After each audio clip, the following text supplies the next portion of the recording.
and welcome aboard the Buccaneers podcast. My name is Stephen Berryessa. Thank you so much for joining us for episode 5 of Understood Betsy by Dorothy Canfield Fisher, read by Teresa Berryessa. If you're just now joining us, click the link above for the previous episodes. Otherwise, enjoy.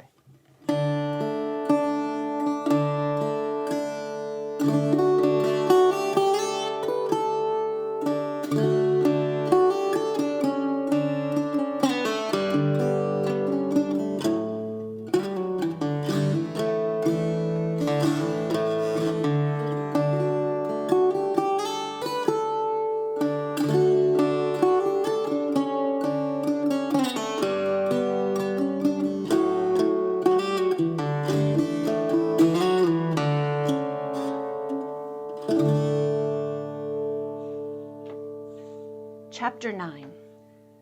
The New Clothes Fail. The little girls went early to school the next day, eager for a first glimpse of Lias in his new clothes. They now quite enjoyed the mystery about who had made them and were full of agreeable excitement as the little figure came down the road. He wore the gray trousers and the blue shirt. The trousers were a shade too long, the shirt a perfect fit.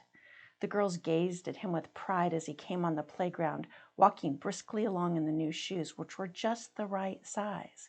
He had been wearing all winter a pair of cast-off woman's shoes. From a distance he looked like another child, but as he came closer, oh, his face, his hair, his nails, his fingernails! The little fellow had evidently tried to live up to his beautiful new raiment, for his hair had been roughly put back from his face, and around his mouth and nose was a small area of almost clean skin where he had made an attempt at washing his face. But he had made practically no impression on the layers of encrusted dirt, and the little girls looked at him ruefully. Mr. Pond would certainly never take a fancy to such a dreadfully grimy child. His new clean clothes made him look all the worse, as though dirty on purpose. The little girls retired to their rock pile and talked over their disappointment, Ralph and the other boys absorbed in a game of marbles near them. Lias had gone proudly into the schoolroom to show himself to Miss Benton. It was the day before Decoration Day, and a good deal of time was taken up with practicing on the recitations they were going to give at the Decoration Day exercises in the village. Several of the children from each school in the township were to speak pieces in the town hall. Betsy was to recite Barbara Frietchie, her first love in that school, but she droned it over with none of her usual pleasure, her eyes on little Elias's smiling face, so unconscious of its dinginess. At noontime, the boys disappeared down toward the swimming hole. They often took a swim at noon, and nobody thought anything about it on that day. The little girls ate their lunch on their rock, mourning over the failure of their plans and scheming ways to meet the new obstacle. Stashie suggested, "Couldn't your Aunt Abigail invite him up to your house for supper and then give him a bath afterward?" But Betsy, although she had never heard of treating a supper guest in this way, was sure it was not possible. She shook her head sadly, her eyes on the far-off gleam of white where the boys jumped up and down in the swimming hole. That was not really a good name for it, because there was only one part deep enough to swim in. Mostly, it was a shallow bay in an arm of the river where the water was only up to a little boy's knees and where there was almost no current. The sun beating down on it made it quite warm, and even the first graders' mothers allowed them to go in. They only jumped up and down and squealed and splashed each other, but they enjoyed that quite as much as Frank and Harry, the two seventh graders, enjoyed their swooping dives from the springboard over the pool. They were late in getting back from the river that day, and Miss Benton had to ring her bell hard in that direction before they came trooping up and clattered into the schoolroom, where the girls already sat, their eyes lowered virtuously to their books with a prim air of self-righteousness. They were never late. Betsy was reciting her arithmetic. She was getting on famously with that. Weeks ago, as soon as Miss Benton had seen the confusion of the little girl's mind, the two had settled down to a serious struggle with the subject. Miss Benton had made Betsy recite all by herself, so she wouldn't be flurried by the others. And to begin with, they had gone back to bedrock, to things Betsy absolutely knew, to the 2 times 2s and the 3 times 3s. and then, very cautiously, a step at a time, they had advanced, stopping short whenever Betsy felt a beginning of that bewildered guessing impulse which made her answer wildly and at random. After a while, in the dark night which arithmetic had always been to her, Betsy began to make out a few definite outlines, which were always there, facts which she knew to be so without guessing from the expression of her teacher's face. From that moment, her progress had been rapid, one sure fact hooking itself onto another, and another one onto that. She attacked a page of problems now with zest and self-confidence, which made her arithmetic lessons among the most interesting hours at school. On that day, she was standing up at the board, a piece of chalk in her hand, chewing her tongue and thinking hard how to find out the amount of wallpaper needed for a room 12 feet square with 2 doors and 2 windows in it, when her eyes fell on little Elias bent over his reading book. She forgot her arithmetic. She forgot where she was. She stared and stared till Ellen, catching the direction of her eyes, looked and stared too. Little Elias was clean, preternaturally, almost wetly clean. His face was clean and shining, his ears shone pink and fair, his hands were absolutely spotless, even his hay-colored hair was clean and still damp, brushed flatly back till it shone in the sun. Betsy blinked her eyes a great many times, thinking she must be dreaming, but every time she opened them, there was Elias, looking white and polished like a new willow thistle. Somebody poked her hard in the ribs. She started, and turning, saw Ralph, who was doing a sum beside her on the board, scowling at her under his black brows. "Quit gawking at Elias," he said under his breath. "You make me tired." Something conscious and shamefaced in his manner made Betsy understand at once what had happened. Ralph had taken Elias down to the little boy's waiting place and had washed him all over. She remembered now they had kept a piece of yellow soap there. Her face broke into a radiant smile, and she began to say something to Ralph about how nice that was of him, but he frowned again and said crossly, "Oh, cut it out. Look what you've done there. If I couldn't get 9 times 8 and get it right." How queer boys are, thought Betsy, erasing her mistake and putting down the right answer. But she did not try to speak to Ralph again about Elias, not even after school, when she saw Elias going home with a new cap on his head, which she recognized as Ralph's. She just looked at Ralph's bare head and smiled her eyes at him, keeping the rest of her face sober, the way Cousin Ann did. For a minute, Ralph almost smiled back. At least he looked quite friendly. They stepped along toward home together, the first time Ralph had ever condescended to walk beside a girl. "We got a new colt," he said. "Have you?" she said. "What color?" "Black with a white star, and they're going to let me ride him when he's old enough." "My, won't that be nice?" said Betsy, and all the time they were both thinking of little Elias with his new clothes and his sweet thin face shining with cleanliness. "Do you like spruce gum?" asked Ralph. "Oh, I love gum," said Betsy. "Well, I'll bring you down a chunk tomorrow if I don't forget," said Ralph, turning off at the crossroads. They had not mentioned Elias at all. The next day they were to have school only in the morning. In the afternoon they were to go in a big hay wagon down to the village to the exercises. Elias came to school in his new blue serge trousers and his white blouse. The little girls gloated over his appearance and hung around him, for who was to visit school that morning but Mr. Pond himself? Cousin Ann had arranged it somehow. It took Cousin Ann to fix things. During recesses they were playing, still Pond no more moving, on the playground. Mr. Pond and Uncle Henry drew up to the edge of the playground, stopped their horse, and talking and laughing together watched the children at play. Betsy looked hard at the big, burly, kind-faced man with the smiling eyes and the hearty laugh, and decided that he would do perfectly for Elias. But what she decided was to have little importance apparently, for after all he would not get out of the wagon, but said he'd have to drive right on to the village. Just like that, with no excuse other than a careless glance at his watch. No, he guessed he wouldn't have time this morning, he said. Betsy cast an imploring look up into Uncle Henry's face, but evidently he felt himself quite helpless. Oh, if only Cousin Ann had come, she would have marched him into the schoolhouse double quick. But Uncle Henry was not Cousin Ann, and though Betsy saw him as they drove away, conscientiously pointing out little Elias, resplendent and shining, Mr. Pond only nodded absently, as though he were thinking of something else. Betsy could have cried with disappointment, but she and the other girls, putting their heads together for comfort, told each other that there was time enough yet. Mr. Pond would not leave town till tomorrow. Perhaps there was still some hope. But that afternoon, even this last hope was dashed. As they gathered at the schoolhouse, the girls fresh and crisp in their newly starched dresses with red or blue hair ribbons, the boys very self-conscious in their dark suits, clean collars, new caps, all but Ralph, and blacked shoes, there was no little Elias. They waited and waited, but there was no sign of him. Finally, Uncle Henry, who was to drive the straw ride down to town, looked at his watch, gathered up the reins, and said they'd be late if they didn't start right away. Maybe Elias had had a chance to ride in with somebody else. They all piled in, the horses stepped off, the wheels grated on the stones, and just at that moment, a dismal sound of sobbing reached them from the woodshed back of the schoolhouse. The children tumbled out as fast as they tumbled in and ran back, Betsy and Ralph at the head.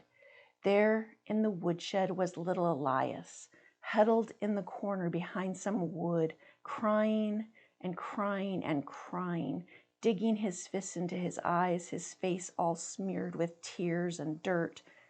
And he was dressed again in his filthy, torn old overalls and ragged shirt, his poor little feet bare with piteous cleanliness in that dark place. "What's the matter? What's the matter?" the children asked him all at once. He flung himself on Ralph, burying his face in the other boy's coat, and sobbed out some disjointed story which only Ralph could hear. And then, as last and final climax of the disaster, who should come looking over the shoulders of the children but Uncle Henry and Mr. Pond. And Elias all ragged and dirty again. Betsy sat down weakly on a pile of wood, discouraged. What was the use of anything? "What's the matter?" asked the two men together. Ralph turned with an angry toss of his dark head and told them bitterly over the heads of the children. He just had some decent clothes, first ones he's ever had, and he was lotting on going to the exercises in the town hall, and that darned old skunk of a stepfather has gone and taken him and sold him to get whiskey. I'd like to kill him. Betsy could have flung her arms around Ralph. He looked so exactly the way she felt.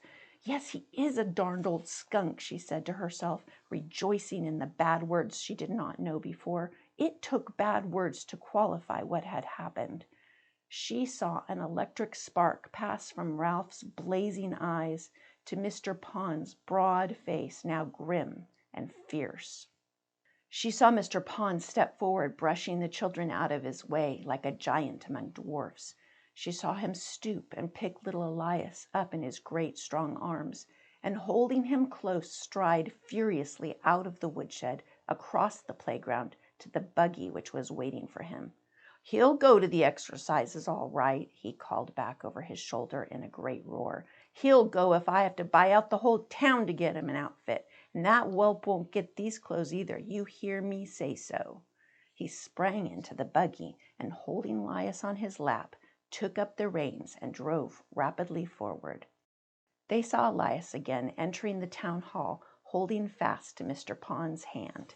He was magnificent in a whole suit of store clothes, coat and all, and he wore white stockings and neat low shoes like a city child. They saw him later, up on the platform, squeaking out his little patriotic poem, his eyes shining like stars, fixed on one broad, smiling face in the audience. When he finished, he was overcome with shyness by the applause, and for a moment forgot to turn and leave the platform. He hung his head and looked out from under his eyebrows, gave a quaint, shy smile at the audience. Betsy saw Mr. Pond's great smile waver and grow dim. His eyes filled so full that he had to take out his handkerchief and blow his nose loudly. They saw little Elias once more, for the last time. Mr. Pond's buggy drove rapidly past their slow-moving hay wagon, Mr. Pond holding the reins masterfully in one hand.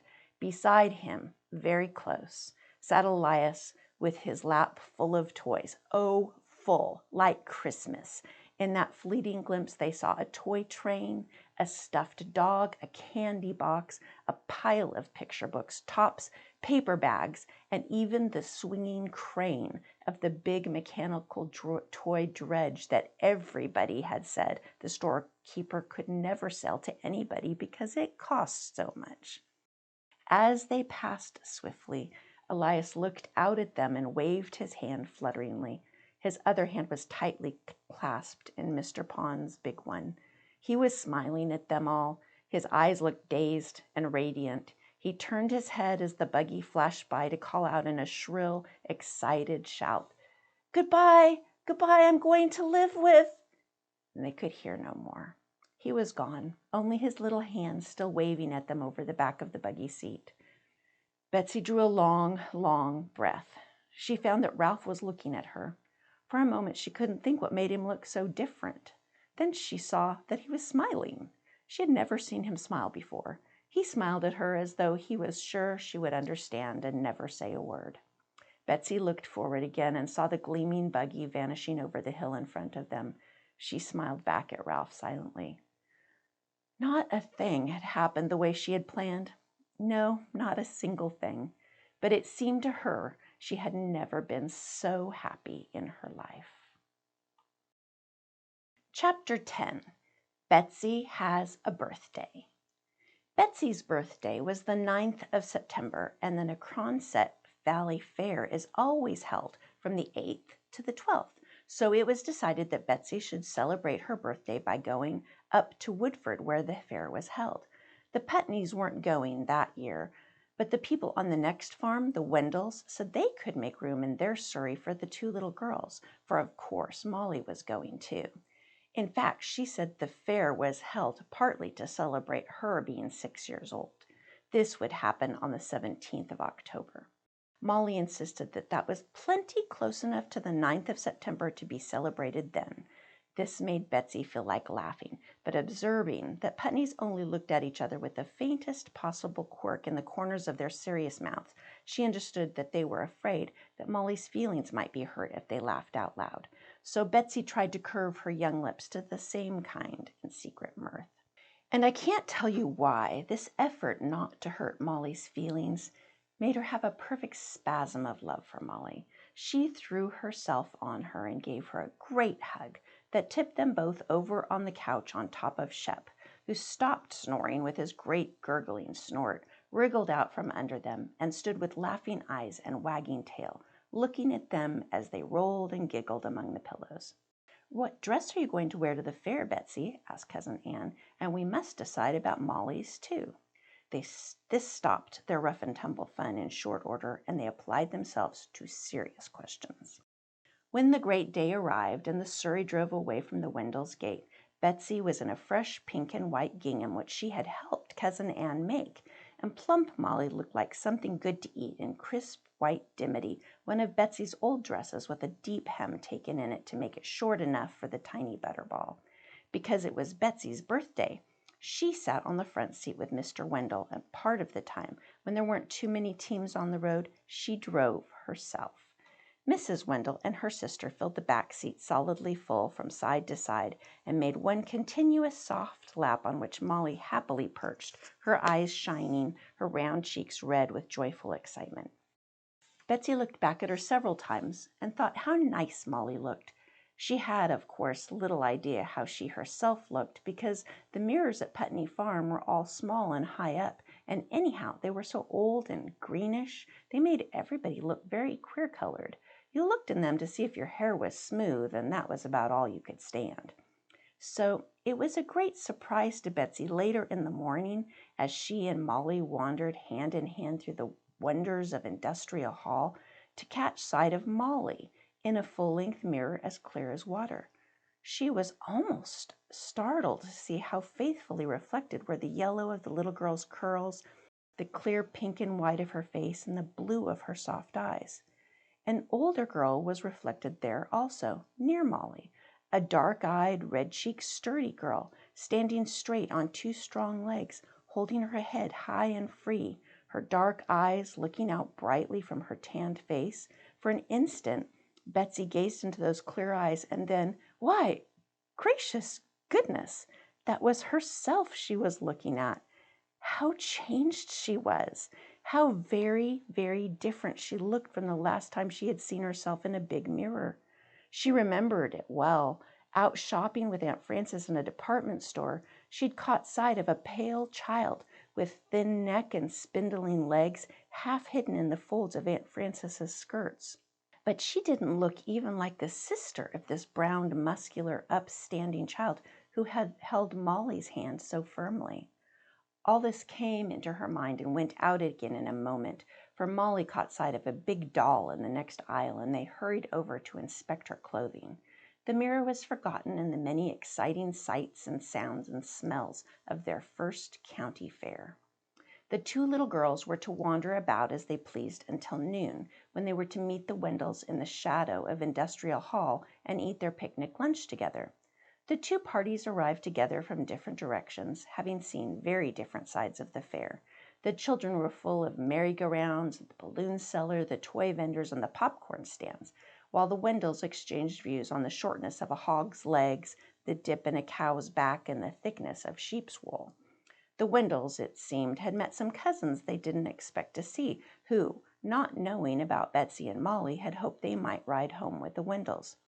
"Don't you suppose," Mrs. Wendell asked Betsy, "that you and Molly could go home with the Vaughns? They're here in their big wagon. You could sit on the floor with the Vaughn children." Betsy and Molly thought this would be fun and agreed enthusiastically. "All right, then," said Mrs. Wendell. She called to a young man who stood inside the building near an open window. "Frank, Will Vaughn is going to be in your booth this afternoon, isn't he?" "Yes, ma'am," said the young man. "His turn is from 2 to 4.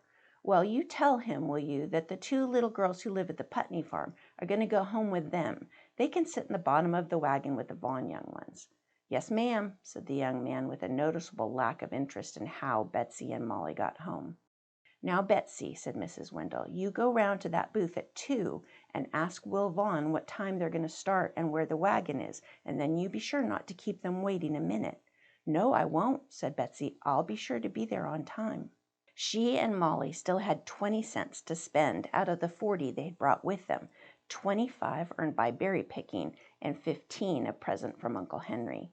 They now put their heads together to see how they would make the best possible use of their 4 nickels. Cousin Ann had put no restrictions whatever on them, saying they could buy any sort of truck or rubbish they could find, except the pink lemonade. She said she'd been told the vendors washed their glasses and that, and their hands for all she knew, their faces.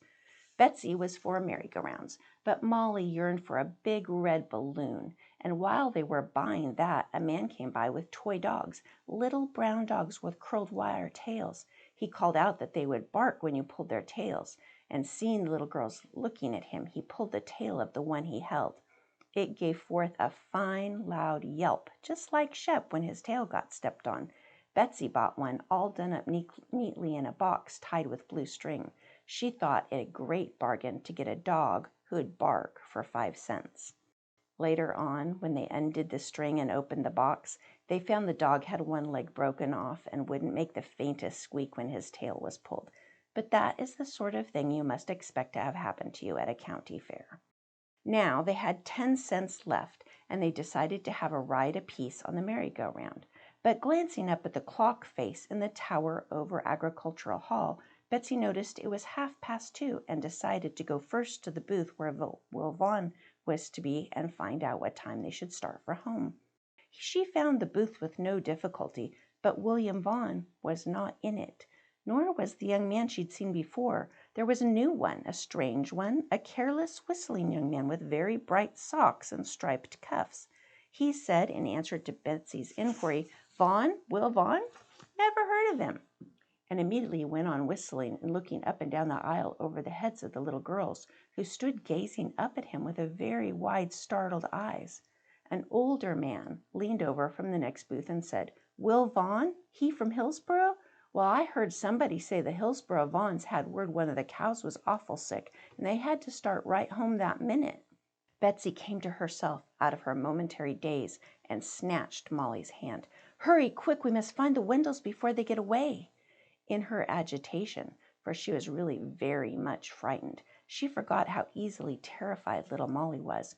Her alarm instantly sent the child into a panic. "Oh, Betsy, Betsy, what will we do?" she gasped as Betsy pulled her along the aisle and out the door. "Oh, the Wendells can't be gone yet," said Betsy reassuringly, though she was not at all sure she was telling the truth. She ran as fast as she could drag Molly's fat legs to the horse shed where Mr. Wendell had tied his horses and left the surrey. The horse shed was empty, quite empty. Betsy stopped short and stood still, her heart seeming to be up in her throat so that she could hardly breathe. After all, she was only 10 that day, you must remember. Molly began to cry loudly, hiding her weeping face in Betsy's dress. "What will we do, Betsy? What can we do?" Betsy did not answer. She did not know what they would do. They were 8 miles from the Putney farm, far too much for Molly to walk, and anyhow, neither of them knew the way. They had only 10 cents left and nothing to eat, and the only people they knew in all that throng of strangers had gone back to Hillsboro. "What will we do, Betsy?" Molly kept on crying out, horrified by Betsy's silence. The other child's head swam. She tried again the formula which had helped her when Molly fell into the wolf pit and asked herself desperately, what would Cousin Ann do if she were here? But that did not help her much now, because she could not possibly imagine what Cousin Ann would do under such appalling circumstances. Yes, one thing Cousin Ann would be sure to do, of course. She would quiet Molly, first of all. At this thought, Betsy sat on the ground and took the panic-stricken little girl into her lap, wiping away the tears and saying stoutly, "Now, Molly, stop crying this minute. I'll take care of you, of course. I'll get you home all right." "How'll you ever do that?" sobbed Molly. "Everybody's gone and left us. We can't walk." "Never you mind how," said Betsy, trying to be facetious and mock mysterious, though her own underlip quivered a little. "That's my surprise party for you. Just you wait. Now come on back to that booth. Maybe Will Vaughan didn't go home with his folks." She had very little hope of this, and only went back there because it seemed to her a little less dauntingly strange than every other spot in the howling wilderness about her. For all at once the fair, which had seemed so lively and cheerful and gay before, seemed now a frightening, noisy place, full of hurried strangers who came and went their own ways, with not a glance out of their hard eyes for 2 little girls stranded far from home. The bright-colored young man was no better when they found him again. He stopped his whistling only long enough to say, "Nope, no Will Vaughan anywhere around these diggings yet." "We were going home with the Vaughans," murmured Betsy in a low tone, hoping for some help from him. "Looks as though you'd better go home on the cars," advised the young man casually. He smoothed his black hair back straighter than ever from his forehead and looked over their heads. "How much does it cost to go to Hillsboro on the cars?" asked Betsy with a sinking heart. "You'll have to ask somebody else about that," said the young man. "What I don't know about this Rube State, I never was in it before." He spoke as though he was proud of the fact. Betsy turned and went over to the older man who had told them about the Vaughans. Molly trotted at her heels, quite comforted now that Betsy was talking so competently to grown-ups. She did not hear what they said, nor try to. Now that Betsy's voice sounded all right, she had no more fears. Betsy would manage somehow. She heard Betsy's voice again talking to the other man, but she was busy looking at an exhibit of beautiful jelly glasses and paid no attention. Then Betsy led her away out of the doors where everybody was walking back and forth under the bright September sky, blowing on horns, waving plumes of brilliant tissue paper, tickling each other with peacock feathers, and eating popcorn and candy out of paper bags. That reminded Molly that they had 10 cents yet. "Oh, Betsy," she proposed, "let's take a nickel of our money for some popcorn." She was startled by Betsy's fierce sudden clutch at the little purse and by the quaver in her voice as she answered, "No, Molly, we've got to save every cent of that. I found out it costs 30 cents for us to go home to Hillsboro on the train. The last one goes at 6 o'clock. "We haven't got but 10, said Molly. Betsy looked at her silently for a moment and then burst out, "I'll earn the rest. I'll earn it somehow. I have to. There isn't any other way." "All right," said Molly quaintly, not seeing anything unusual in this. "You can if you want to. I'll wait for you here." "No, you won't," cried Betsy, who had quite enough of trying to meet people in a crowd. No, you won't. You just follow me every minute. I don't want you out of my sight.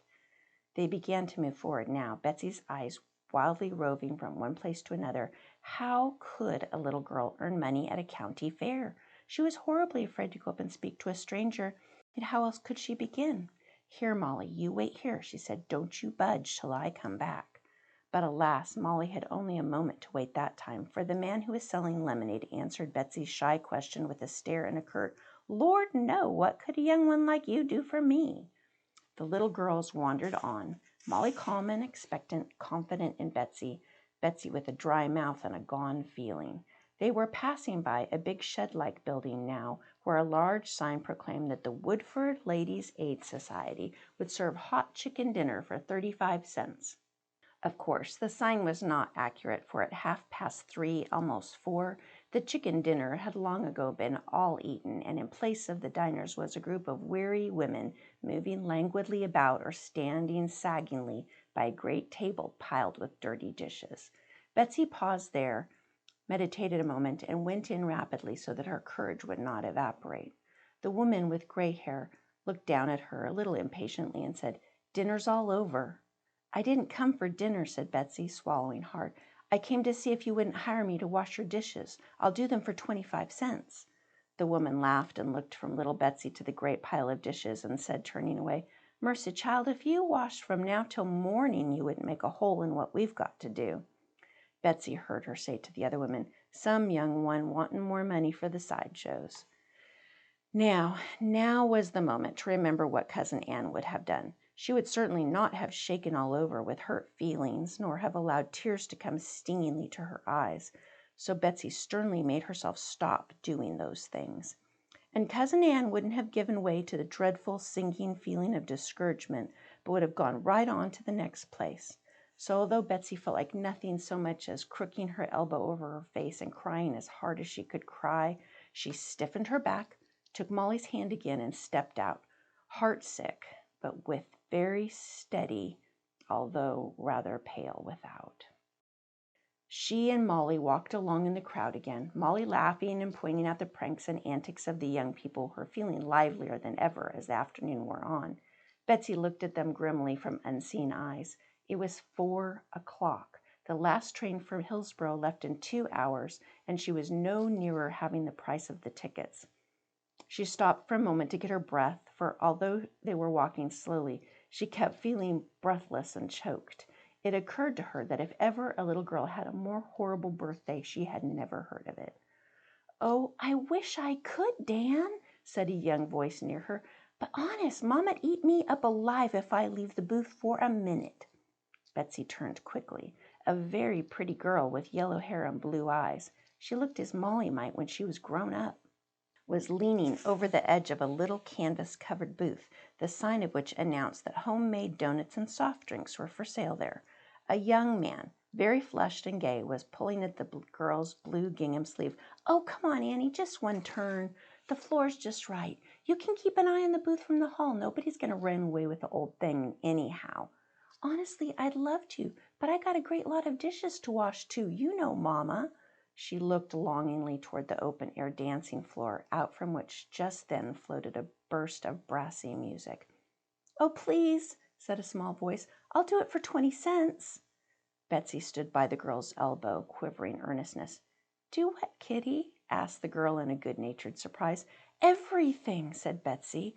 Everything. Wash the dishes, tend the booth. You go dance. I'll do it for 20 cents. The eyes of the girl and the man met. My, aren't we up and coming, said the man. You're most as big as a pint cup, aren't you? He said to Betsy. The little girl flushed. She detested being laughed at, but she looked straight into the laughing eyes. I'm 10 years old today, she said. I can wash dishes as well as anybody. She spoke with dignity. The young man burst out into a great laugh. Great kid, what? He said to the girl, and then, say, Annie, why not? Your mother won't be here for an hour.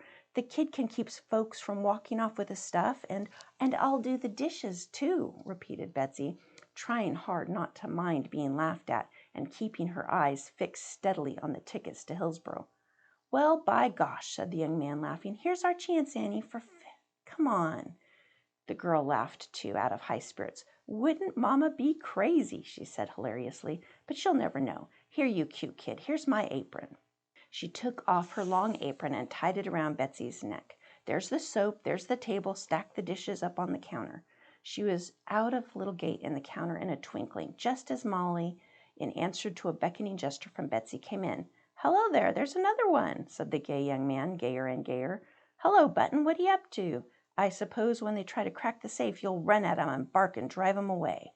Molly opened her sweet blue eyes wide, not understanding a single word.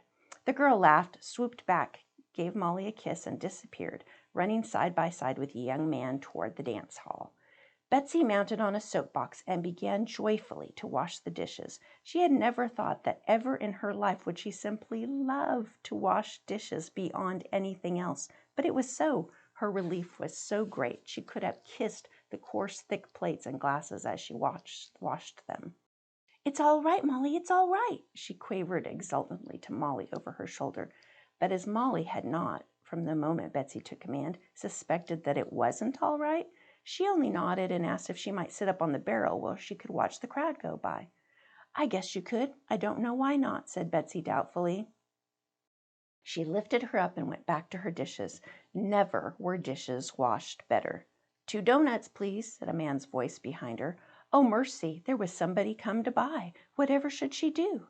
She came forward intending to say that the owner of the booth was away and she didn't know anything about, but the man laid down a nickel, took 2 doughnuts, and turned away. Betsy gasped and looked at the homemade sign stuck into the big pan of doughnuts. Sure enough, it read 2 for 5. She put the nickel up on a shelf and went back to her dishwashing. Selling things wasn't so hard, she reflected. Now that she was way out, she began to find some fun behind a counter instead of being in front. When a woman with 2 little boys approached, she came forward to wait on her, feeling important. 2 for 5, she said in a businesslike tone. The woman put down a dime, took up 4 doughnuts, divided them between her sons, and departed. "My," said Molly, looking admiringly at Betsy's coolness, and Betsy went back to her dishes, stepping high. "Oh, Betsy, see the pig, the big ox!" cried Molly now, looking from her coign of vantage down on the wide grass-grown lane between the booths. Betsy craned her head over her shoulder, continuing conscientiously to wash and wipe the dishes. The prize stock was being paraded around the fair. The huge prize ox, his shining horns tipped with blue rosettes, the prize cows with wreaths around their necks, the prize horses, 4 or 5 of them as glossy as satin, curving their bright, strong necks and stepping as though on eggs, their manes and tails braided with bright ribbons.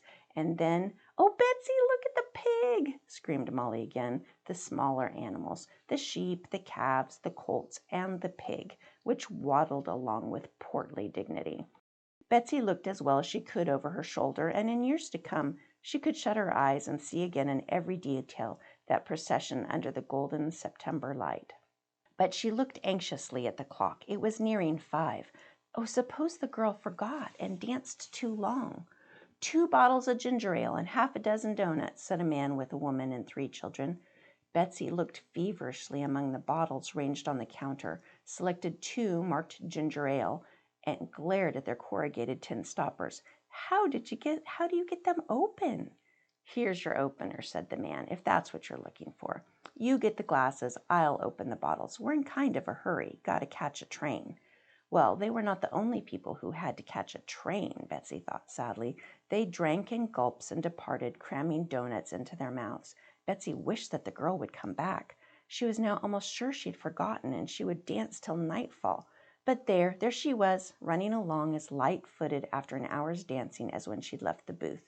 "Here you are, kid," said the young man, producing a quarter. "We've had the time of our young lives, thanks to you."